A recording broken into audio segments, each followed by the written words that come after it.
Some classes at Concordia University have been cancelled today because of protesting students. Striking students have disrupted classes yesterday, prompting the university's decision. Political science professor Graham Dodds told CTV that interrupting classes is not a good way to protest austerity. It's very awkward. It's not entirely fair. I do think it's unfortunate and ironic that in protesting degraded educational opportunities, students further degrade their own education. It just doesn't make any sense. Boycotting students are expected to join a large anti-austerity demonstration beginning at 1 this afternoon. The Student Society of McGill University is hosting a volunteer fair today where students have the opportunity to browse many volunteer possibilities and chat with representatives. Alexia Marsillo is on the scene. I'm here in the ballroom of McGill's SSMU building on McTavish Street, where over 50 volunteer organizations have set tents and information booths for students to take a look at. Organizations that are present range anywhere from hospitals to social advocacy and environmental groups. Habitat Humanity, the Canadian Cancer Society, and Animal Rescue are amongst the most popular.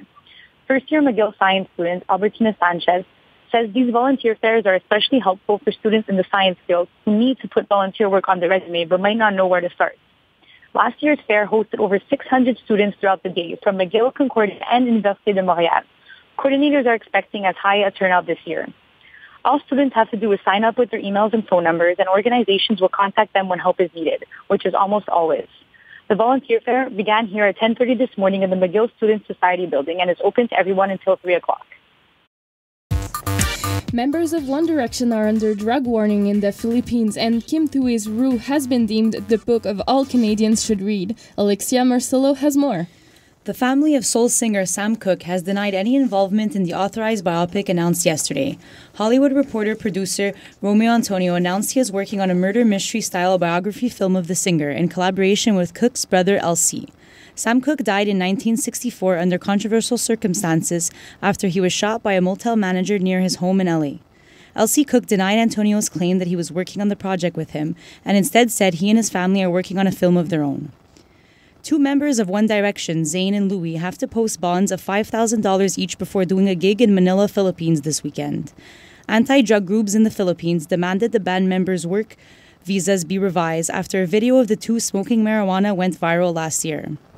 So here we are, leaving Peru, joint lit, happy days. That's the police, that's the popo.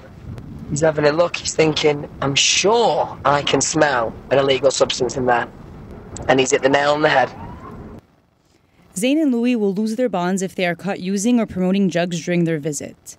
Canada Reads, the annual Battle of the Books competition organized and broadcasted by the CBC, came to an end today after 4 days of heated debate. Canadian film critic Cameron Bailey fought for Kim Thuey's novel Rue to take home the title. Rue tells the story of a young woman forced to leave her home during the Vietnam War. With arts and entertainment, I'm Alexia Marsillo.